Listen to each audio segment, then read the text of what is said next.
Today's video is going to be on the 2017 KTM Super Duke 1290R.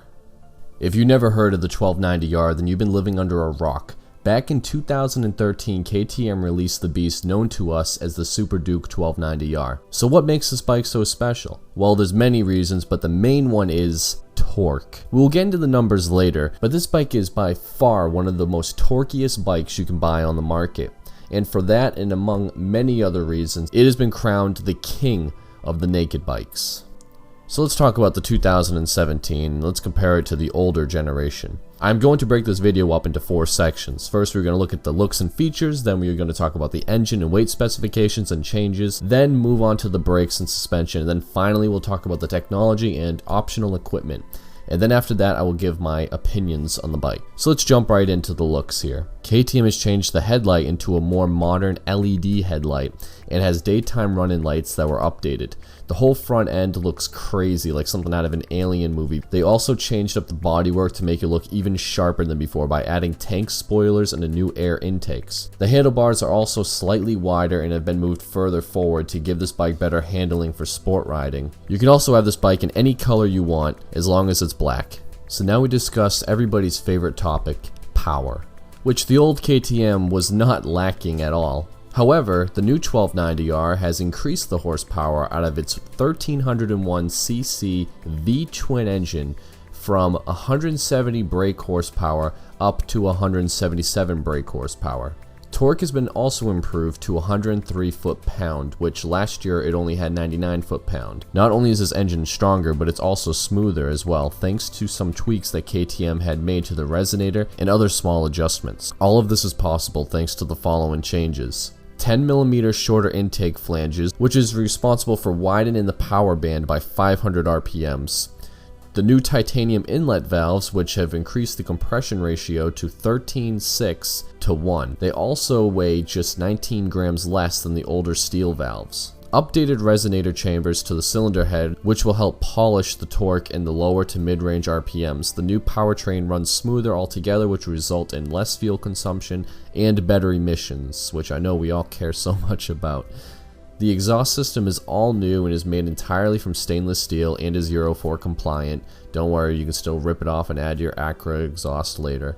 The new revised ride-by-wire system will supposedly remove any choking, jolting, or involuntary wheelies. Don't worry guys, you can still do your voluntary wheelies all day long. A new slipper clutch has also been added, which will help prevent locking up the rear wheel when downshifting or during decelerations, but will also make the clutch an effortless one-finger pull. The crankshaft has also been revised as well to be more stable and free revving. Forged pistons have been added, which will reduce friction and be more reliable. If you guys are interested, here's the specs right here on the screen. I'm not going to name them all off, you guys can read. There's no mentions of weight changes this year, so we can expect it to weigh in at around 471 pounds wet. Suspension upgrades include a new 48mm upside down WP shock and stiffer fork springs. For an overall adjusted, sportier settings, these are adjustable for rebound and compression dampening, so you can reduce the sportiness of them. The WP shock is also new and gets a heavier spring as well. The front 320mm dual discs with radial mount Brembo 4-piston calipers and the rear 240mm Brembo 2-piston calipers remain unchanged for this year as well.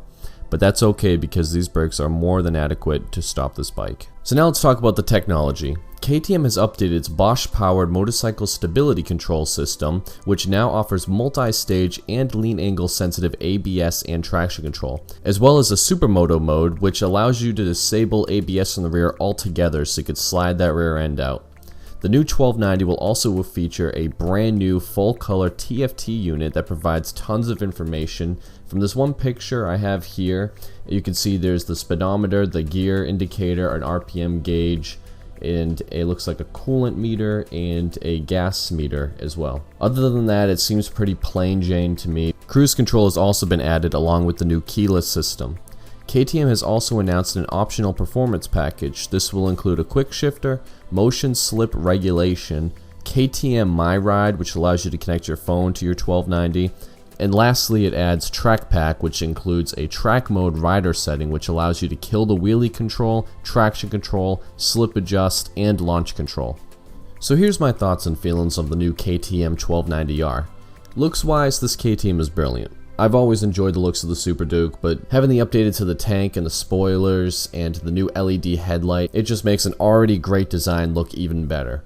Although KTM has made the ride more sporty and less comfortable, I suppose, it is still going to be a really comfortable bike that is more than capable in the twisties. I kind of wish that the TFT display included a lean angle, brake meter, and an acceleration meter, kind of like the RSV4 and the R1. And another thing too with the TFT display, it really does look kind of plain. I mean, honestly, I'd kind of prefer the gauges over the TFT display if it's gonna look like this. KTM hasn't even released an official picture of the TFT display, so I'm not gonna really judge them too much on it until they do that. But if it looks like it does in this video, which I'm pretty sure it does, then I'm gonna say that it's kind of nothing special, and I don't know, just not a fan of it.